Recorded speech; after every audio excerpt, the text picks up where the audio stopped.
कवि सम्मेलन देख देख के घर की शीला देवी को शेर व शायरी का बुखार चढ़ गया था।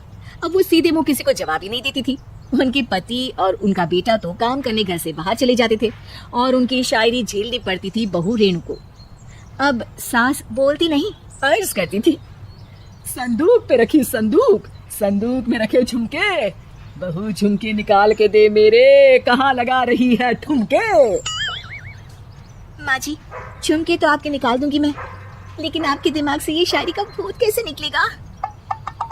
छोटे लोग नहीं समझेंगे, शायरी है शौक बड़ा, तू अपने काम से काम रख, मेरे काम में मत टांग अड़ा। शौक अलग बात है, लेकिन हर चीज में अपना शौक डाल देने से जग आसानी हो सकती है सासू माँ। अरे मैं हूँ एक नंबर कलाकार, कोई ऐसी वैसी बला नहीं, तुम घर के कामों में उलझी, समझोगी मेरी कला नहीं। ठीक है माँ जी, आप नहीं समझती तो कोई बात नहीं, लाओ मैं आपके झुमके ही निकाल कर दे देती हूँ। बहू सास के झुमके निकाल कर देती है और वहाँ से चली जाती है। शाम को बहू अपने पति से शिकायत करती है, सुनिए जी, आप माँ को कुछ समझाते क्यों नहीं? अरे क्या समझाना है माँ को? अरे अपनी शायरी थोड़ी कम करे ना। अरे तुमको उनकी शायरी से क्या दिक्कत है? अरे मुझे नहीं, पर पड़ोस में सब लोग हंसते हैं, कहते हैं बुढ़ापे में लोग सठिया जाते हैं, लेकिन शीला जी तो शायर हो गई है। अरे लोगों का काम है कहना, लोगों की बातों का क्या टेंशन लेना। अरे वाह, मैंने भी शेर कह दिया, वाह वाह वाह। देख लो, तुमसे किसी ने कहा नहीं और तुम्हारे सामने कोई माँ की बुराई नहीं करता तो तुमको फर्क नहीं पड़ रहा। अरे तुम खामखा की बात का बतंगड़ बना रही हो। चलो चाय बना कर ले आओ मेरे लिए, साथ पियेंगे, कोई ढंग की बातें करेंगे। रेणु चाय बनाने लगती है। पहले वो अपने पति को चाय देती है, फिर सास को और आखिर में अपने ससुर को। लेकिन वो देखती है कि ससुर जी कुछ परेशान से हैं। क्या हुआ ससुर जी, कोई बात हो गई है क्या? अरे तेरी सास बात बात पे शायरी करती है। कल मैंने पूछा कि खाना खाया तो तेरी सास ने क्या जवाब दिया पता है? अरे गलती की और आरोपी ने कोड़े खा लिए फटाफट, खाना तो नहीं पर पकोड़े खा लिए झटाझट। अब बता क्या जवाब दूं इस बात का?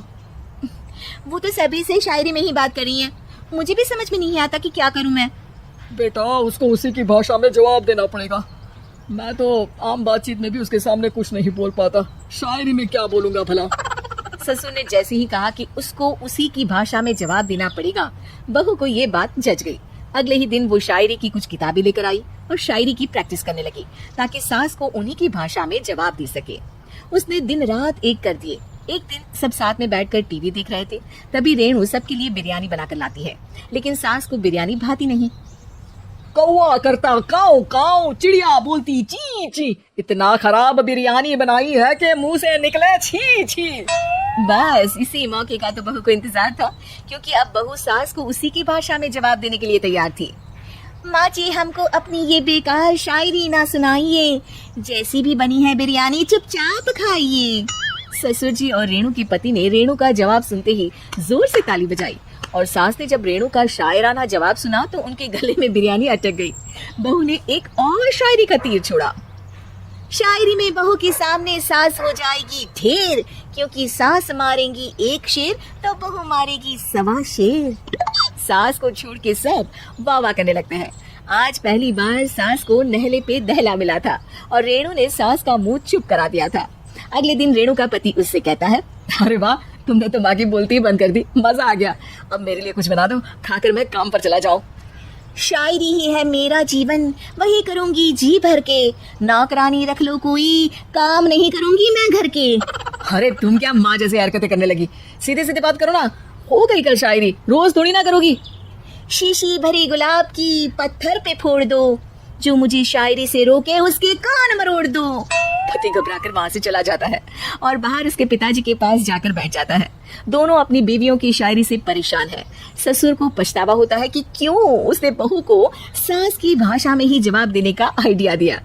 अब तो घर में दो शायर हैं, दोनों एक साथ दुखी स्वर में कहते हैं, हम दोनों की ही बीवियां जब से शायर हो गई है, क्या बताएं, जिंदगी एक फटा हुआ टायर हो गई है।